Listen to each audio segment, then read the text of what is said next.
Saudara, terima kasih Anda masih bersama kami dalam Berita Banten. Bagi Anda yang baru saja bergabung, kami hadirkan kembali 3 berita utama hari ini. Terobos palang pintu kereta di Kota Serang, motor tersambar kereta.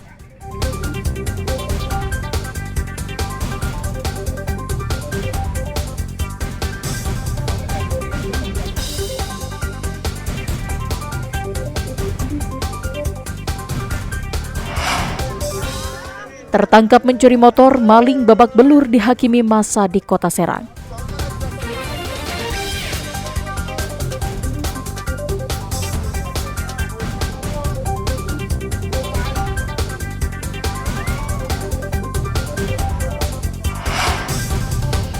Geng motor berbuat onar di Tangerang Selatan, warga terluka karena senjata tajam.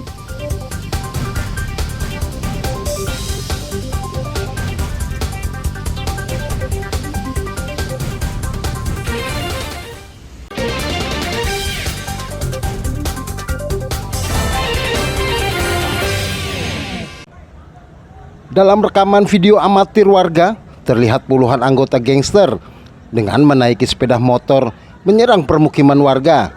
Sambil menenteng berbagai macam senjata tajam, mereka terus merangsek masuk menyerang siapa saja yang mereka temui. Peristiwa bermula saat sejumlah warga yang baru saja pulang kerja sedang bersantai di depan gang. Tiba-tiba melintas puluhan gangster yang langsung menyerang begitu saja. Mereka pun berlarian masuk ke dalam permukiman, berusaha menyelamatkan diri. Namun tanpa diduga, kawanan gangster ini terus mengejar masuk sehingga akhirnya salah seorang warga menjadi korban serangan. Tidak berhenti di situ, gangster ini juga menantang siapapun yang berani menghalangi mereka. Warga menjelaskan peristiwa begitu cepat terjadi saat dirinya dan sejumlah rekan sedang beristirahat sepulang kerja, langsung diserang segerombolan gangster. Akibatnya salah seorang rekan menderita luka bacok dan harus dibawa ke rumah sakit guna penanganan lebih lanjut. Anak-anak kumpul di depan masjid, tiba-tiba diserang. Gitu. Tapi bang, anak-anak yang kumpul di situ makan emang lagi ngumpul biasa ya? Baru pulang dari kafe karena pada kerja jaga kafe kan. Kafe depan? Enggak. Kafe Ponja nih. Di Karangan pindah ke Pondok Jagung tuh. Nah, pindah di Pondok Jagung baru pulang tuh 3:30 jam 3 dah. Jam 3 lewatan. Kafe pada pulang. Pada beli jajan dulu tuh baru. Iya. Dia makan di depan masjid. Ya, enggak di depan. Warung depan, Madura depan. Oh, Madura depan ya. Itu diserang berapa orang sih yang nyerang? Oh, banyak itu. Ada 20-an motor mah ada, Bang. Pasca kejadian, warga pun mengaku resah dan khawatir aksi penyerangan kembali terjadi. Warga juga berharap kepada pihak kepolisian untuk meningkatkan patroli di jam-jam rawan terjadinya aksi kejahatan di jalanan sehingga bisa mencegah jatuhnya korban. Ariel Maranus dan Sabudin Atar melaporkan dari Tangerang Selatan. Komisi Pemilihan Umum Kabupaten Lebak mulai merakit kotak suara yang akan digunakan untuk Pilkada serentak 2024. Proses perakitan kotak suara yang akan digunakan untuk pemilihan Bupati dan Gubernur Banten ini dilakukan di gudang logistik KPU Lebak yang berada di Jalan Maulana Yusuf, Kampung Priuk, Desa Sukamekarsari, Kecamatan Kalanganyar, Kabupaten Lebak. Proses pengerjaan perakitan kotak suara dilakukan oleh 5 pekerja profesional dari rekanan pihak ketiga. Ditargetkan perakitan ini selesai dalam waktu kurun 1 pekan. Setelah dirakit, kotak suara akan di-packing dengan sejumlah logistik lainnya dan didistribusikan ke 2062 tempat pemungutan suara atau TPS. Kita juga sudah melakukan kegiatan perakitan untuk kotak suara, sehingga nanti pada saat logistiknya lengkap itu hanya tinggal packing, yang mana yang logistik masuk di dalam kotak suara, yang mana yang di luar kotak suara.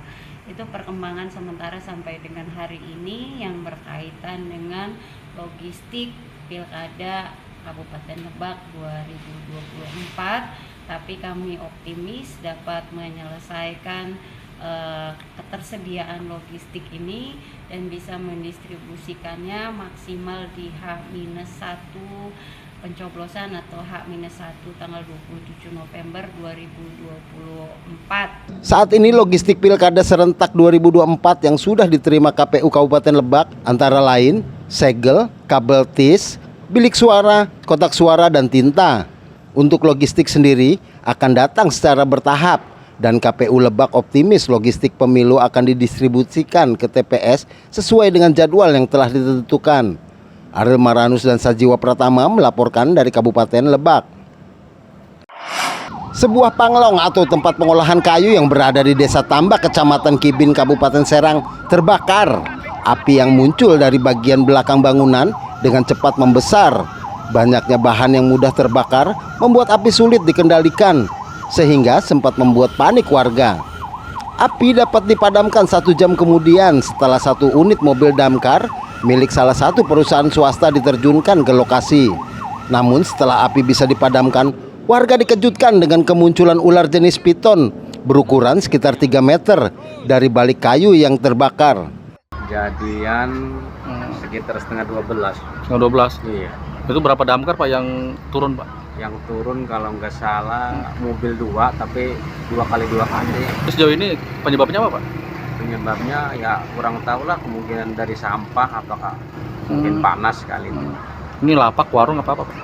Bekasnya bekas warung, cuma nggak kepake. Mungkin dijadikan lapak Pak? Jadi dijadikan lapak lah, lapak kayu. Kayu.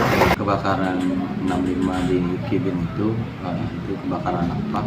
Informasi kita dapatkan itu sekitar jam setengah 12. Kemudian kita berangkatkan 1 unit dari Mako, tapi ketika kita berangkatkan ternyata sudah ada unit dari PT Nikomas dan sudah tertangani oleh PT Nikomas. Jadi dari unit Mako kita untuk perintahkan balik kanan. Tidak ada korban jiwa dalam kejadian tersebut, namun kerugian ditaksir mencapai puluhan juta rupiah. Ariel Maranus dan Ahmad Sayuti melaporkan dari Kabupaten Serang.